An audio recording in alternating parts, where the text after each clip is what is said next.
नमस्कार मंडळी, स्वागत आहे तुम्हा सर्वांचे खानदेशी चव या यूट्यूब चॅनलवर।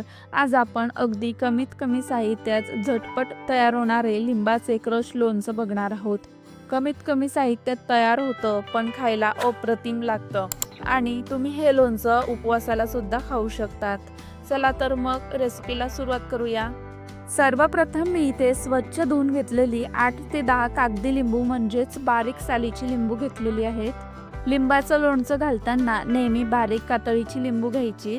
आता यामध्ये गरम पाणी घालायचं आहे आणि साधारण अर्धा तास आपल्याला यात लिंबू भिजत घालायची आहेत। लिंबू अशी गरम पाण्यात भिजत घातली की लिंबाची सालं नरम होतात आणि त्यातील कडवटपणा सुद्धा निघून जातो। अर्धा तासानंतर लिंबू चोळून स्वच्छ धुवून घ्यायची आहेत, म्हणजे त्यातील जो उर्वरित कडवटपणा असेल तो सुद्धा निघून जाईल। त्यानंतर एका स्वच्छ कापडाने सर्व लिंबू पुसून घ्यायची आहेत। इथे लक्षात घ्या, लिंबू पूर्णपणे कोरडी करायची आहेत, त्यात पाण्याचा अंश राहायला नको, नाहीतर लोणचं जास्त काळ टिकणार नाही, लवकर खराब होईल।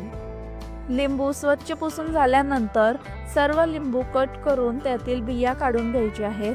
व्हिडिओ दाखवल्याप्रमाणे लिंबाच्या 4 ते 8 फोडी करून बिया काढणं खूप सोपं जातं आणि एकूण एक बी निघून जाते। इथे लक्षात घ्या, आपण लिंबाचा क्रश करणार आहोत म्हणून संपूर्ण बिया काढून घेणं गरजेचं आहे, नाहीतर आपलं लोणचं कडू लागू शकतं। संपूर्ण बिया काढून झाल्यानंतर कट केलेल्या लिंबाच्या फोडी मिक्सरमध्ये पल्स मोडवरती जाडसर वाटून घ्यायच्या आहेत। लक्षात घ्या, इथे आपल्याला जास्त बारीक वाटून घ्यायचं नाही आहे। मी तुम्हाला कन्सिस्टन्सी दाखवतेच, बघू शकता या कन्सिस्टन्सीमध्ये आपल्याला वाटून घ्यायचं आहे। अशाच पद्धतीने संपूर्ण लिंबू मी पल्स मोडवरती मिक्सरमध्ये वाटून घेतलेला आहे। आता आपण हे एका कढईमध्ये काढून घेऊया। त्यानंतर यामध्ये 2 चमचे काश्मीरी लाल तिखट घालायचं आहे, यामुळे आपल्या लोणच्याला रंग खूप छान येतो। त्यानंतर 1 चमचा मीठ घालायचं आहे। पाव किलो लिंबांना मी इथे 1.5 कप गूळ घालत आहे, तुम्ही या ठिकाणी साखर सुद्धा घालू शकतात। आता संपूर्ण साहित्य व्यवस्थित मिक्स करून घ्यायचं आहे।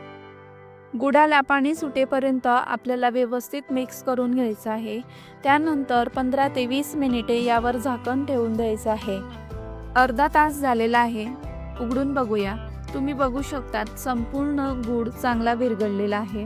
तुम्हाला जर लोणचं शिजवायचं नसेल तर असं सुद्धा तुम्ही खाऊ शकतात। फक्त 2 ते 3 दिवस लोणचं मस्त मुरू द्यायचं, मग टेस्टला छान लागतं। पण मी इथे शिजवून घेत आहे। आता मंद आचेवरती मस्त उकळी येईपर्यंत आपल्याला हे लोणचं शिजवून घ्यायचं आहे। लक्षात घ्या, जास्त सुद्धा शिजवायचं नाही आहे, नाहीतर थंड झाल्यानंतर ते खूप घट्ट होतं। तुम्ही बघू शकतात आपल्या लोणच्याला मस्त उकळी आलेली आहे, रंग देखील सुरेख आलेला आहे। इथे आपले चटपटीत लिंबाचं क्रश लोणचं तयार झालेलं आहे। आता हे स्टोअर कसं करायचं ते सुद्धा सांगते। शक्यतो एक काचेची किंवा चिनी मातीची बरणी घ्यायची, स्वच्छ धुवून संपूर्ण कोरडी करून त्यात तयार केलेले लोणचं संपूर्ण थंड झाल्यावर भरून ठेवायचे, वर्षभर अजिबात खराब होणार नाही। इथे आपण फक्त तिखट, मीठ आणि गूळ घालून हे लोणचं तयार केलेलं आहे, म्हणून तुम्ही उपवासाला सुद्धा हे लोणचं खाऊ शकतात। तर मंडळी, आजची रेसिपी तुम्हाला कशी वाटली मला कमेंटमध्ये नक्की सांगा आणि चॅनलवर नवीन असाल तर प्लीज सबस्क्राईब करायला विसरू नका। चला तर मग भेटूया अशाच नवनवीन रेसिपीजसोबत, तोपर्यंत धन्यवाद।